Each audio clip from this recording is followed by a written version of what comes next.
స్కందాగ్రజ channel ప్రేక్షకులకు నమస్కారం.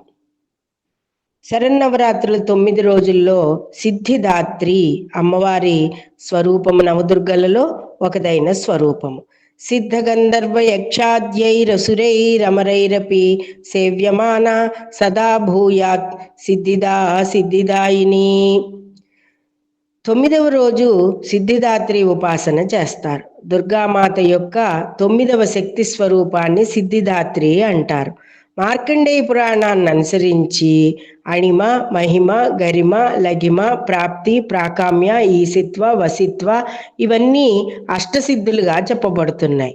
బ్రహ్మవైవర్త పురాణం నందు శ్రీకృష్ణ జన్మము ఆవిర్భవించిన ఆ పర్వం నందు గనక ఆ ఖండంలో గనక మనం చూస్తే ఈ అష్టసిద్ధులు కూడా 1 అణిమ, 2 లఘిమ, 3 ప్రాప్తి, ప్రాకామ్య, మహిమ, ఈసిత్వ, వసిత్వ, సర్వకామావసాయిత్వ, సర్వజ్ఞత్వ, దూరశ్రవణ, పరకాయ ప్రవేశ, వాక్సిద్ధి, కల్పవృక్షత్వం, సృష్టి సంహారకరణ సామర్థ్యం, అమరత్వం, సర్వనాయకత్వం, భావన, సిద్ధి. సిద్ధిదాత్రీదేవి భక్తులకు సాధకులకు ఇవన్నీ కూడా ప్రసాదించడంలో ఆవిడ సమర్థురాలు. ఉట్టినే నామస్మరణ చేస్తే ప్రసాదించేదండి, ఉపాసనా స్థితికి చేరుకోగలగాలి. దేవీ పురాణం సారం శివదేవుడు ఈమె కృప వలనే అనేక సిద్ధులు పొందినట్లుగా కూడా పరమేశ్వరుడు గురించి చెప్పడం జరిగింది. అందుకే అర్ధనారీశ్వరుడు కాగలిగాడుట పరమేశ్వరుడు కూడా. సిద్ధిదాత్రీదేవికి 4 భుజాలు ఉంటాయి. ఈమె వాహనం సింహము.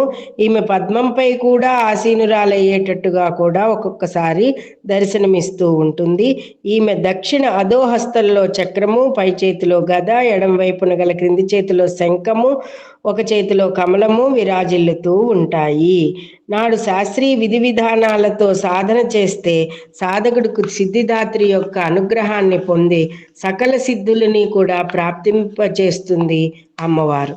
అతనికి ఈ విషయంలో అగమ్య గోచరం అనేది ఏది కూడా ఎప్పటికీ కనిపించకుండా బ్రహ్మాండం మీదే లక్ష్యాన్ని గురిపెట్టుకుని గనక ఉపాసన చేస్తే సకల సామర్థ్యాలు బ్రహ్మాండం మీదే పొందుతాడు సాధకుడు.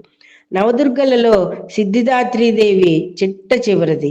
ఈ దేవి ఆరాధన పరిపూర్ణం చేసిన భక్తులకు సాధకుల లౌకిక పారలౌకిక కోరికలన్నీ కూడా సిద్ధిస్తాయి.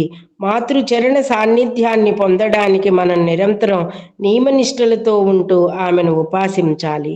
భగవతి మాతృస్మరణ ధ్యాన ఆరాధనలలో ఈ ప్రపంచమంతా కూడా నివసిస్తూ ఉంటుంది.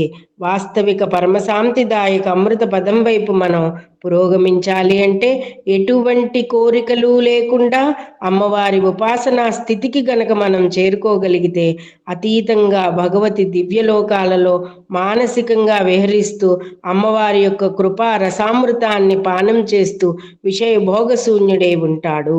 భగవతీమాత సాన్నిధ్యమే అతనికి సర్వస్వం అవుతుంది. ఏ సాధకునికి ఏ వస్తువులపైన ఏ బంధాలపైన దేనిపైన కూడా విషయవాంఛలనేవి లేకుండా పరమపదాన్ని పొందుతాడు. ఇవి నవదుర్గా స్వరూపాలలో విశేషమైన స్వరూపాలు. 9 స్వరూపాలు. శాక్తేయంలో ఎక్కువగా ఈ స్వరూపాలన్నింటినీ కూడా ఎక్కువగా ఆరాధన చేస్తారు. ఇప్పటికీ ఎంతోమంది సిద్ధులు, మహాయోగులు, మహాపురుషులు ఉన్నారు. కాబట్టి నామమాత్రం చేతే సంతుష్టురాలయ్యేటటువంటి అమ్మ ఈ 9 శ్లోకాలను కానీ 9 నామాలను కానీ ప్రతినిత్యం పఠించిన వారికి సర్వత్రా సిద్ధిదాయకమై మన యందు అమ్మ అనుగ్రహం ఎల్లవేళలా ఉంటుంది. స్వస్తి.